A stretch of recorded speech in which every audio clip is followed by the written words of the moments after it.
প্রথম কথা হলো, গঠিত এই কমিশন এই জাতির চিন্তা চেতনা, তাহজিব, তামাদ্দুন এবং বিশেষভাবে আল্লাহ তাআলার আইনের বিরুদ্ধে অবস্থান নেওয়ার কারণে তারা প্রত্যাখ্যাত বলে আমরা ঘোষণা করছি। এদের রিপোর্ট বাতিল করার কোনো ব্যাপার নাই, এদেরকেই আগে প্রত্যাখ্যান করতে হবে। এরা প্রত্যাখ্যাত হলে এদের রিপোর্টও শেষ। 2 নম্বর, আমাদেরকে একটু ভাবতে হবে আমাদেরকে কোন দিকে নিয়ে যাওয়ার জন্য জোর করে চেষ্টা করা হচ্ছে। আমাদের শিশুকালে আমরা দেখেছি আমাদের শিক্ষাদান শুরু হতো মক্তবের পাঠ দিয়ে। সকালবেলা মক্তবে যেতাম, ওখান থেকে আসার পরে গোসল করে মা কাপড় পরিয়ে বই হাতে ধরিয়ে স্কুলে পাঠিয়ে দিতেন। এখন খুবই পরিকল্পিতভাবে সবাই মক্তবের এই ধারাকে শেষ করে দেওয়া হয়েছে। বাচ্চা ঘুমাচ্ছে, তাকে কাঁধে ফেলে মা স্কুলের দিকে রওনা করেছেন, ওই মক্তবে যাওয়ার ওই সময় এটাই কেড়ে নেওয়া হয়েছে। ইকরা বিস্মি রাব্বিকাল্লাযী খালাক দিয়ে যে শিক্ষা মুসলমানের বাচ্চা শুরু হওয়ার কথা, সেটা অন্য কিছু দিয়ে স্কুলে গিয়ে শুরু হচ্ছে। এই জায়গাটা শেষ করে দেওয়া হয়েছে। সেই প্রজন্মেরই কিছু লোক হয়তো আজকে তারা গোটা নারী সমাজের প্রতিনিধিত্বের কথা বলে সমাজকে বিভ্রান্ত করছেন। তারা কারা? কোরআনের সংস্কারের দাবি নিয়ে আমাদের সামনে এসেছেন। আমাদের কোনো অধিকার আছে তাদেরকে এই অধিকার দেওয়ার? আমরা কে? এই কোরআন আল্লাহ তাআলা নাজিল করেছেন এবং এটার হেফাজতের দায়িত্ব আল্লাহ স্বয়ং নিজে কবুল করেছেন। কিয়ামত পর্যন্ত কেউ এখানে কোনো পরিবর্তন আনতে পারবে না। এরা এত দুঃসাহস কিভাবে দেখালো যে বাংলাদেশে কোরআনের আয়াত এরা পরিবর্তন করে ফেলবে? হ্যাঁ, নিশ্চয়ই তাদের পিছনের কোনো শক্তি তাদেরকে উস্কানি দিচ্ছে। কেন এই মুহূর্তে এই উস্কানিটা কেন? এই সরকারের তো এটা এজেন্ডা হওয়ার কথা না। আরও বহু গুরুত্বপূর্ণ বিষয় রয়ে গেছে, ওগুলা বাদ দিয়ে ওগুলা নিয়ে কোনো কুল কিনারা নাই। হঠাৎ করে এটা সামনে নিয়ে আসা কেন? এর মূল কারণ, স্বাধীন বাংলাদেশে 54 বছরে মানুষ যা আশা করেছিল পেয়েছে তার উল্টাটা। এই সমাজকে বিভিন্নভাবে কুড়ে কুড়ে ধ্বংস করা হয়েছে। এখন এদেশের দিনদার ইমানদার যে শক্তিটা জেগে উঠেছে, তাকে নিয়ে মানুষ নতুনভাবে স্বপ্ন দেখা শুরু করেছে। এই জায়গায় ইসলামী শক্তির মুখোমুখি আরেকটা শক্তিকে দাঁড় করিয়ে দেওয়া হচ্ছে, জনগণের দৃষ্টিকে ভিন্ন দিকে প্রবাহিত করার জন্য, নিয়ে যাওয়ার জন্য। অতীতের সকল চক্রান্ত এদেশের মুসলমানরা ঐক্যবদ্ধভাবে প্রতিহত করেছেন। ইনশাআল্লাহ এই চক্রান্ত টিকবে না, এটাও ভেসে যাবে ইনশাআল্লাহ।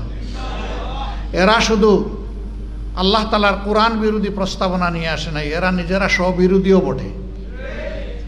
একদিকে তাদের ভাষায় তারা নারী পুরুষের সমান অধিকার চায়, আবার তারা বলতেছে সব জায়গায় এত% কোটা নির্ধারণ করতে হবে। তো এটা তো স্ববিরোধী হয়ে গেল না? অধিকার যদি সমান হয় কোটার প্রশ্ন আসবে কেন? যার যার যোগ্যতা প্রমাণ করে নিজ জায়গায় চলে যাও, তাইলে তো কোটার দরকার নাই। কোটা দেওয়া হয় পিছিয়ে পড়া অংশকে তাদেরকে সুযোগ দেওয়ার জন্যে।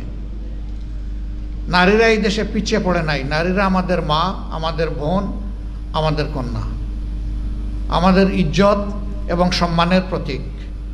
এরা তার সব কিছু তছনছ করে দিতে চায়। পরিবারে পরিবারে এরা দাঙ্গা লাগাতে চায়।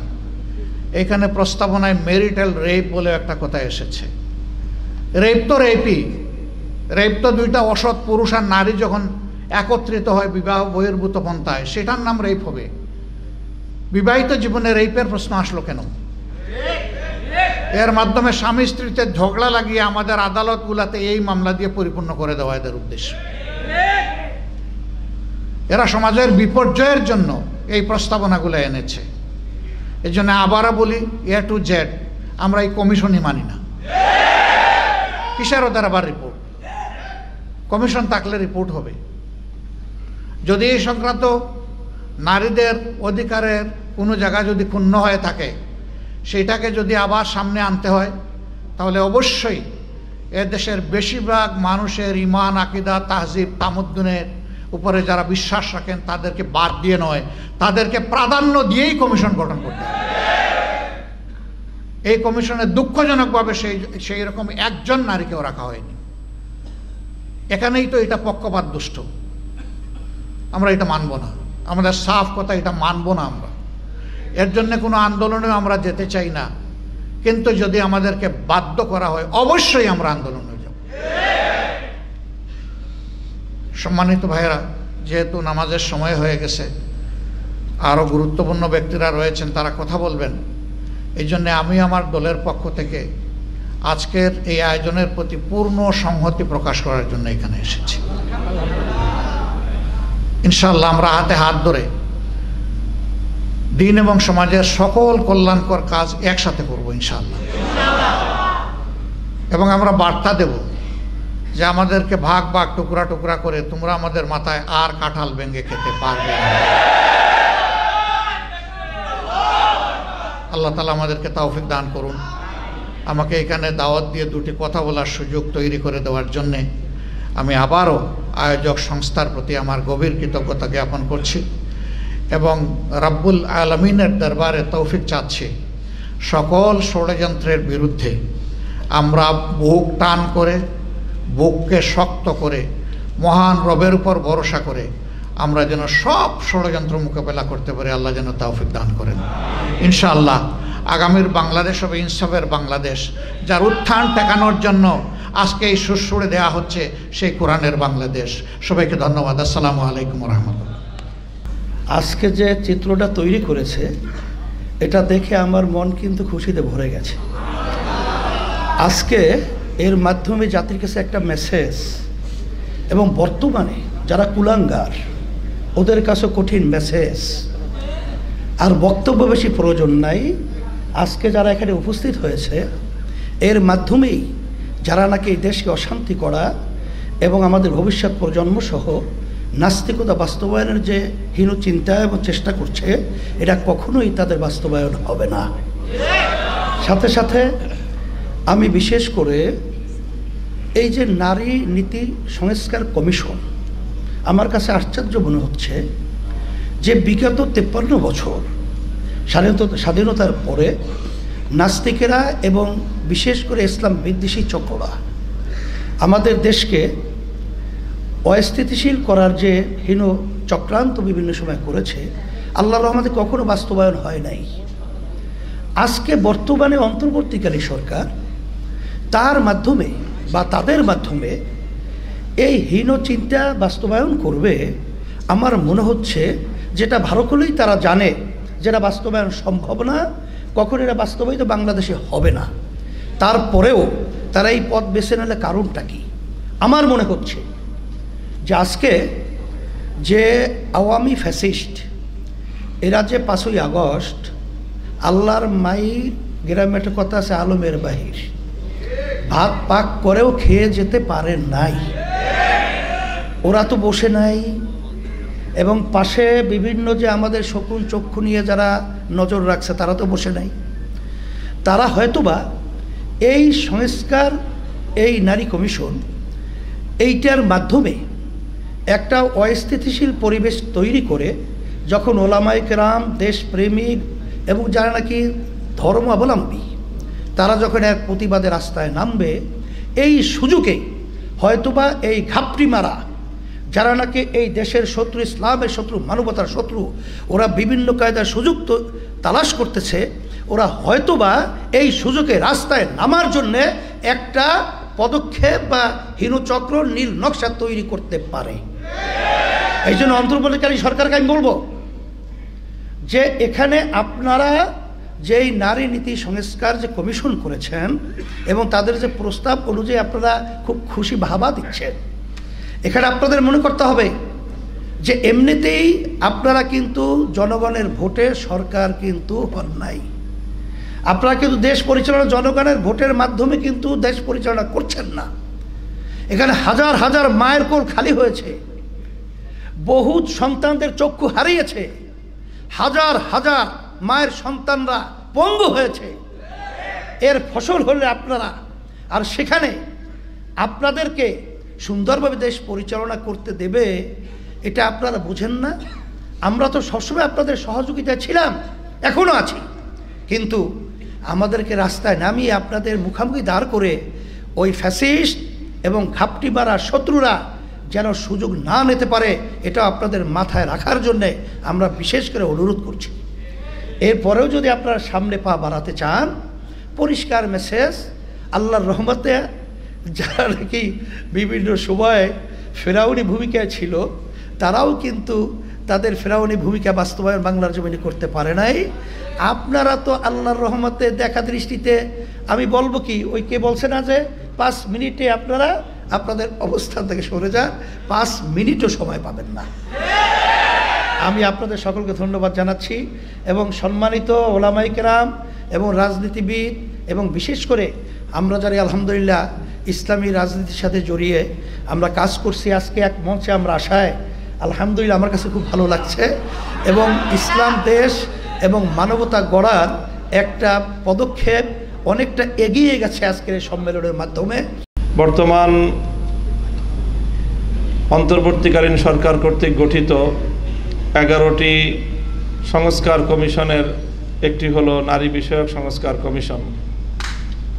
এই কমিশন গত 19শে এপ্রিল তাদের প্রস্তাবনা জমা দেওয়ার পরেই আসলে আমরা এই প্রস্তাবনা দেখার পরে স্তম্ভিত। বাংলাদেশের আগস্ট বিপ্লবের পর, জুলাই আগস্ট বিপ্লবের পরেও এই ধরনের একটি প্রস্তাবনা রাষ্ট্রীয় পর্যায়ে উপস্থাপিত হতে পারে এটা আমাদের কল্পনাতেও ছিল না। এই জন্যই এই নারী কমিশনের ব্যাপারে আমাদের মন্তব্য অনেক কঠোর। তাদের ব্যাপারে এরকম মন্তব্যের কারণ এটাই যে তারা না বাংলাদেশের পুরুষ সমাজের প্রতিনিধিত্ব করে, না নারী সমাজের প্রতিনিধিত্ব করে। বাংলাদেশের অধিকাংশ অথবা মোর দেন 90% নারীদের চিন্তা চেতনার সাথে সম্পূর্ণ সাংঘর্ষিক কিছু প্রস্তাবনা নারী সমাজের প্রতিনিধিত্বের নামে তারা উপস্থাপন করেছে। তাদের এই কমিশনের প্রস্তাবনার যে ভিত্তিগুলো, সেটাই আসলে মূল সবচেয়ে বড় ভয়ঙ্কর বিষয়। আজকে উপস্থাপিত যে প্রবন্ধ, সেখান থেকে দুটি কথা আমি কোট করছি। তাদের বক্তব্যের মূল সার কথা হলো ধর্ম নারীর প্রতি বৈষম্যের মূল কারণ। এটাকে তারা প্রথমে চিহ্নিত করেছে। ধর্মকে তথা ইসলামকে তারা নারীর প্রতি বৈষম্যের মূল কারণ কেন বলেছে? আরেকজন প্রয়াত লেখিকার উদ্ধৃতিতে তারা একটা বক্তব্য কোট করেছে। সেই বক্তব্যের এক জায়গায় আছে, আমাদেরকে অর্থাৎ নারীদেরকে অন্ধকারে রাখিবার জন্য পুরুষগণ এই ধর্মগ্রন্থগুলিকে ঈশ্বরের আদেশপত্র বলিয়া প্রচার করিয়াছে। এই ধর্মগ্রন্থগুলি পুরুষ রচিত বিধি ব্যবস্থা ভিন্ন আর কিছুই নয়। অর্থাৎ তারা বিশ্বাস করে যে এই ধর্মগ্রন্থগুলো আল্লাহর কিতাব না, কোরআন আল্লাহর কিতাব না, এটা পুরুষরা রচনা করে নারীদেরকে দমন করার জন্য এই কিতাব রচনা করেছে। এই হলো তাদের এই পূর্ণ প্রস্তাবনার মূল বুনিয়াদ। কাজে এই ধরনের একটি প্রস্তাবনা উপস্থাপন করার পরে আমাদের ইসলামী সংগঠনগুলোর পক্ষ থেকে, ইসলামী জনতার পক্ষ থেকে কি প্রতিক্রিয়া হওয়া উচিত? আমরা কেন তাদের সাথে আলোচনায় বসিনি? কেন আমরা রাজপথে বা আন্দোলনের মাধ্যমে এর বিরুদ্ধে কড়া প্রতিক্রিয়া কেন ব্যক্ত করলাম? অনেককে দেখে এই জন্য মায়া কান্না কাঁদতে। তো আমার পরিষ্কার কথা যে তারা যথেষ্টই জানে এবং দীর্ঘ একটাই আলোচনা নারী সংস্কার, নারী নীতি নিয়ে দশকের পর দশক ধরে কথা চলে আসছে এবং সেই কথার ধারাবাহিকতায় অনেক আলোচনা হয়েছে। এখন তারা পশ্চিমা বিশ্বের এজেন্ডা বাস্তবায়ন করার জন্য এটাকে মোক্ষম সময় মনে করে তারা এই সংস্কার প্রস্তাবনা দিয়েছে এবং সংস্কার প্রস্তাবনা দেওয়ার সঙ্গে সঙ্গে প্রধান উপদেষ্টার কার্যালয় থেকে এটাকে লুফে নিয়ে তার ভেরিফাইড ফেসবুক পেজে ঘোষণা করা হয়েছে যে তারা অন্তর্বর্তীকালীন সরকার ক্ষমতায় থাকতে থাকতে যথাদ্রুত সম্ভব এই সংস্কার প্রস্তাবনা তারা বাস্তবায়ন করবেন। অন্য 10টি কমিশনের প্রস্তাবনার বিষয়ে প্রধান উপদেষ্টার কার্যালয়কে এতটা তড়িৎ ব্যবস্থা গ্রহণ করতে বা ঘোষণা দিতে আমরা দেখিনি যতটা এই বিষয়ে দেখেছি। তার অর্থ এটা গোটা একটা প্রি প্ল্যান, একটা পরিকল্পনা এটা, এবং এই প্ল্যানের সঙ্গে প্রধান উপদেষ্টার কার্যালয় জড়িত। মঞ্জু ভাই বলেছেন আগে বুদ্ধিবৃত্তিক দরকার, তারপরে নাকি আমাদের মাঠে নামতে হবে বা শক্তি প্রয়োগ করতে হবে। আমি ওনার কথার সাথে শতভাগ একমত পোষণ করছি। বুদ্ধিবৃত্তিক উপায়ে তাদের এই সকল প্রস্তাবনার এবং এই জাতীয় কার্যকলাপের প্রতিবাদ বা যথাযথ যৌক্তিক এর উপস্থাপনা কম হয়নি। প্রবন্ধকার বলেছেন যে প্রায় 1000 পৃষ্ঠার উপরে ইতিমধ্যে লেখা হয়েছে, কিন্তু কথা একটা জিনিস মনে রাখবেন যে চোরে না শুনে ধর্মের কথা। এদেরকে এই ধরনের টেবিল টকের মাধ্যমে এই ভয়াবহ কার্যকলাপ থেকে, পরিকল্পনা বাস্তবায়নের পথ থেকে এদেরকে রুদ্ধ করা যাবে না। এজন্য আমাদের পরিষ্কার কথা, আল্লাহর কোরআনের বিরুদ্ধে এমন কটাক্ষপূর্ণ, এমন অবমাননাপূর্ণ কোন প্রস্তাবনা ফ্যাসিবাদী স্বৈরাচারী শেখ হাসিনা ভারতের লেসপেন্সারও কোনোদিন করতে পারে নাই। বর্তমান বাংলাদেশের 5ই আগস্টের বিপ্লবের রক্তের উপর বসে এই প্রস্তাবনার এক চুল পরিমাণ যদি বাস্তবায়ন করতে হয়, আমাদের লাশের উপর দিয়ে করতে হবে, আমাদের রক্তের উপর দিয়ে করতে হবে।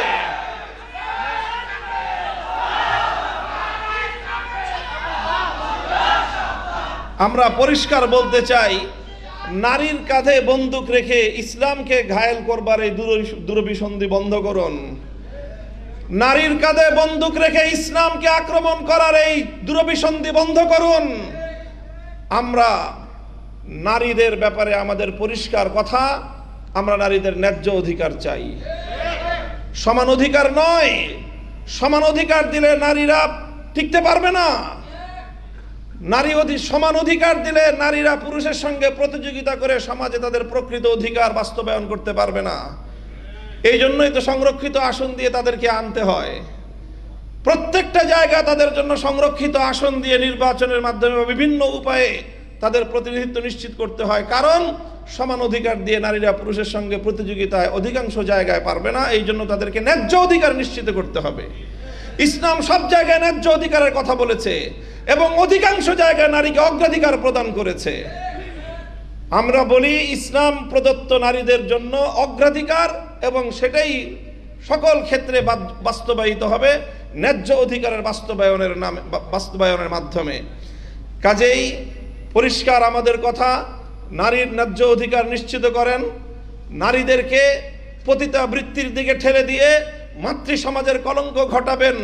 এদেশে সভ্য সমাজ বেঁচে থাকতে আপনাদের ওই সমাজকে ধ্বংস করার, বাংলাদেশকে ধ্বংস করবার অপতৎপরতা ইনশাআল্লাহ বাস্তবায়িত হবে না।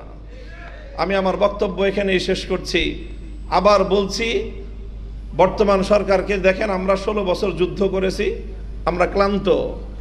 কিছুদিন আমাদেরকে একটু বিশ্রাম নিতে দেন, একটু ভালো কাজ করেন। যদি যুদ্ধ করার অতই যদি আপনাদের শখ জাগে, মনে রাখবেন, আমি পরিষ্কার বলি, যদি আল্লাহর কোরআনের এই সকল বিধানের মর্যাদাগুলোকে রক্ষা করার জন্য যুদ্ধ করতে হয়, আমরা যুদ্ধই করব, লড়াই করে কোরআনের মর্যাদা আমরা রক্ষা করব ইনশাআল্লাহ। নাসরুম মিনাল্লাহি ওয়া ফাতহুন করিব। সংস্কারের নামে দেশে যা চলছে এটাকে আমরা স্বাগত জানাই এবং এই সংস্কার আমাদের দাবি, কিন্তু সংস্কারের নামে ইসলাম নিয়ে তামাশা হবে সেটা তো মেনে নেওয়া যাবে না। নারী কমিশন যে সংস্কার রিপোর্ট দিয়েছে, আমরা বিস্মিত হয়েছি রিপোর্ট দেখে। আরও অবাক হয়েছি, সে সংস্কার কমিশনে এমন কিছু নারী সদস্য নিয়োগ দেওয়া হয়েছে যেখানে আমার মন বলে তাদের রিপোর্ট দেখে তারা ইসলামের রশ্মি শব্দও জানে না। তাদের রিপোর্টে তারা জঘন্য কিছু কথা লিখেছে, যা দেখার পরে আমার মনে হয়েছে কমিশনের প্রতিটা সদস্যকে তাওবা করে নতুন করে ঈমান আনা উচিত। কারণ 1 নাম্বার বিষয় হচ্ছে, তাদের সংস্কার কমিশনের রিপোর্ট তারা লিখেছে যে পারিবারিক জীবনে ইসলামী বিধান অনুসরণ করার কারণে নারীরা বৈষম্যের শিকার। ইন্না লিল্লাহি ওয়া ইন্না ইলাইহি রাজিউন।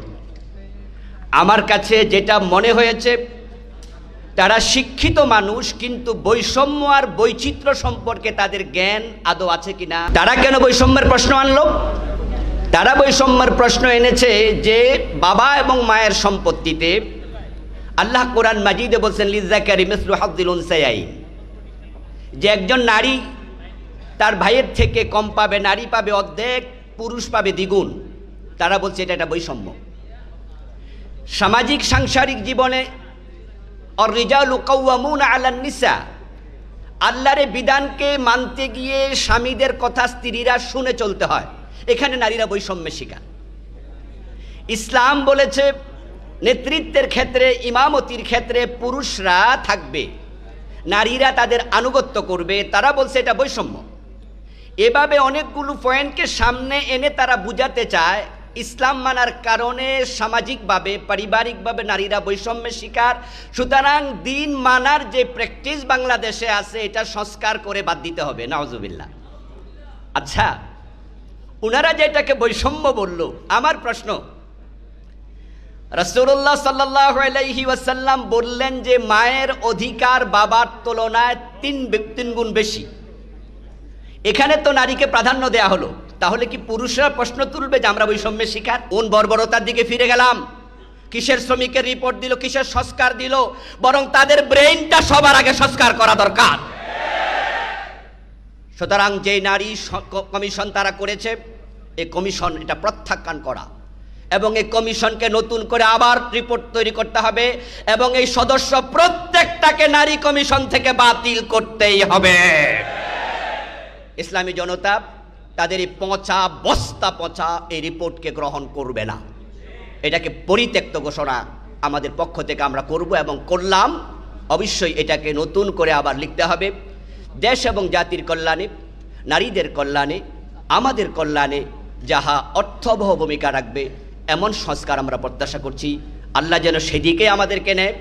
উল্টাপাল্টা বলেছে তাসলিমা দেশে থাকতে পারেনি, কোনো নতুন তাসলিমার স্থান বাংলাদেশে সহ্য করা হবে না। আসসালামু আলাইকুম ওয়া রাহমাতুল্লাহ।